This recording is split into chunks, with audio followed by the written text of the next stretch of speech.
Hey guys, so it's September 1st, 2018, and today marks my 1 month of doing keto again. August 1st was the day that I started, and I've kind of confused myself on numbers because I think in the video that I did last on August 1st, I put 287 as my start weight. I think that's what the photo was in the video, was 287, but I had put in my FitnessPal 289. So today when I got on the scale, I was 269.6 or 0.4, something like that, and my FitnessPal gave me the woo, you lost 20 pounds. So I've lost roughly 20 pounds this month, so that's pretty crazy. Pretty shocked by that. Every day I get on the scale and the number is dropping. So I can definitely feel that I'm very deep into ketosis this last week or so. I started tracking everything that I eat on my FitnessPal, so I'm getting a much clearer look at how much fat and protein I'm getting. I always do pretty good with carbs, and I am not taking in very many calories at all, and it's kind of scary to me, but I've had a lot of people that do keto, that have been doing keto for a very long time. They always tell me to eat intuitively, and if you're not hungry, don't make yourself eat. And so I don't know, I feel like my calorie intake is pretty low, but I feel great. I'm staying hydrated. I'm eating when I am hungry. I'm not starving myself. I don't feel hungry. I have a lot of energy. My mind is super clear. Just all of the really good benefits of being in ketosis I've been experiencing in the past couple of weeks. And so I'm thinking that I probably shouldn't worry too much about the calorie intake right now, but I'm going to be making some adjustments.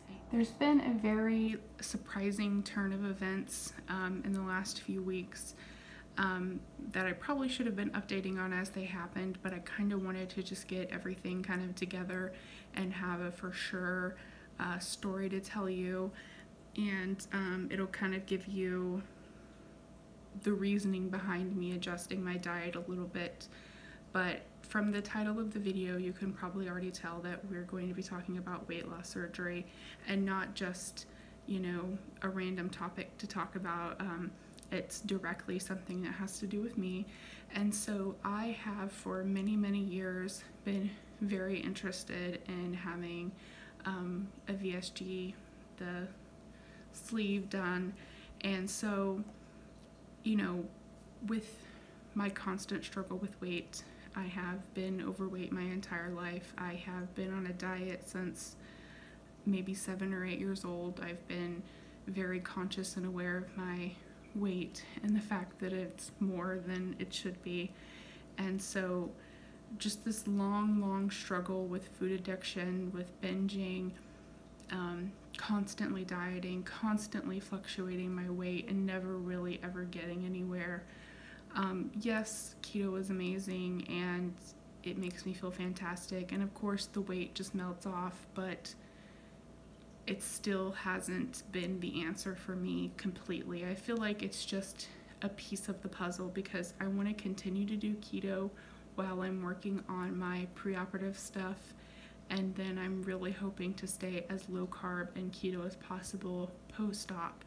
So I'm hoping you'll still want to follow me on this weight loss journey because it's really going to be turning into a crazy journey soon. Anyway, so to kind of start from kind of the beginning, like I said, I have been interested in this for a very long time. Originally, it was not for the right reasons. When I was a teenager, it was more of, ooh, I want to be skinny and I want to look hot and I want the boys to like me, and if I could just get that weight loss surgery, that was the initial interest that I had as a teenager. And then as I got older, it wasn't an option for me because I just didn't have great insurance. And then over the last few years, and especially since I've had my daughter, it has been something that has been on my mind a lot. I have stayed up many nights researching, following people on YouTube, following people on Instagram, Facebook, I follow all these people that have had, full bypasses, sleeves, bands. I've, trust me, I have put the work in, and I have been researching it, and not just the scientific side of it and what's going to happen, but I like to watch people go through the journey themselves. And everyone's journey is different, but just so that I have a realistic idea of what it's going to be like pre and post-op, what I can expect in the years to come afterwards, also as far as getting pregnant after I have the surgery. And so, it's not something that I've taken lightly. It's not something that I just made my mind up overnight about. It's something that I've had to sit down with my husband and have a long conversation about, and give him the facts and tell him the bad and the good. And it's a decision that we've come to together, but mostly me and my heart, it's a decision that I've made. As most of you know, we're a military family, and we've moved a lot over the last 2 years. And if you go and look at any insurance plans, requirements for having any type of weight loss surgery, they have a whole list of things that you have to do in order to qualify for it. And some of it's kind of confusing. And that was always something that intimidated me, was, they require you to have documentation of attempted weight loss and so on. And I'm like, I've been on a diet, like I said, for the last 20 years. So I don't have that documented. Like, how long am I going to have to wait, and what am I going to have to do in order to, get things going? And that was always something that intimidated me, because I know that it can be quite a long process. And with us moving, I always felt like by the time I got through the process, we would move. And then I got pregnant, so obviously wanted to postpone that. And then after I was healed up and ready to have another child, I kind of came to a fork in the road, and it was either have the surgery and then 18 months, which is the recommended amount of time to wait after the surgery to try to conceive, or have a baby now, and then after that baby's born, get the surgery.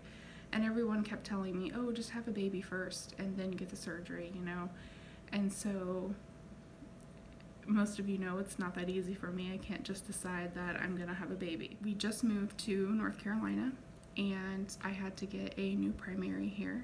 I went to see her and just kind of gave her, all the details about my health and medications that I take and all these different things, and just get to know her and, establish a primary doctor.